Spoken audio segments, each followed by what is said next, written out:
Pemirsa, Komisi Penyiaran Indonesia Pusat mengapresiasi adanya kegiatan Jalan Sehat yang dipelopori Pemprov Sulsel, sekaligus mensosialisasikan transformasi penyiaran digital, khususnya di Sulawesi Selatan. Namanya nih, baru belokan lagi ke Sudirman, supaya tahu itu tidak usah kopas karena pendek-pendek jalurnya. Saya sengaja sebutkan jalurnya karena tidak pendek-pendek, karena biasa. Satu, bismillah, jalan, ayo.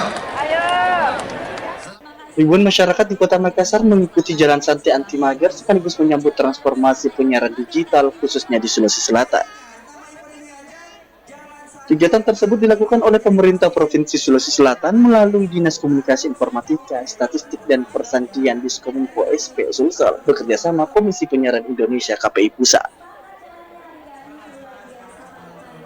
Sejak pukul 6 pagi, ribuan peserta telah memadati ruas Jalan Jenderal Sudirman terlihat kompak dengan menggunakan pakaian serba putih. Titik start dari Jalan Jenderal Sudirman tepatnya di depan Rujak Gubernur, mengelilingi jalan penghimbur kemudian kembali finish di Jalan Jenderal Sudirman.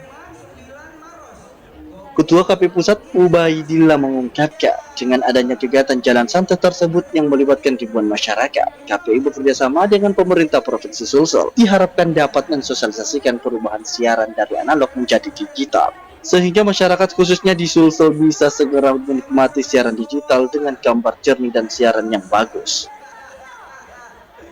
Melalui kegiatan hari ini, karena digitalisasi sudah ditetapkan mulai harusnya 2026 karena ini kesepakatan di International Telecommunication Union.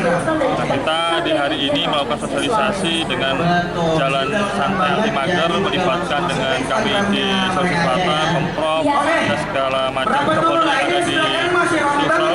Kita berharap dengan beralihnya teknologi penyiaran dari analog ke digital, masyarakat di Sulawesi Selatan bisa menikmati siaran lebih jernih, gambar lebih bagus, dan masyarakat juga semakin kritis memberikan rekomendasi, masukan, kritik, saran terkait perbaikan isi siaran.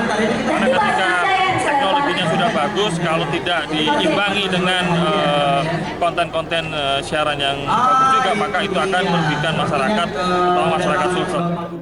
Jalan Santai Anti Mager dan sosialisasi transformasi penyiaran digital ini pun dihadiri langsung Gubernur Sulsel Andi Sudirman Sulaiman, Ketua KPI Pusat Ubaidillah, Ketua Komisi 1 DPR RI Mutia Hafid, Komisioner KPI Pusat Muhammad Hasrul Hasan, dan Ketua KPID Sulawesi Selatan Irwan Ade Saputra. Ardi Jahos, Lebes TV. Yang penting harus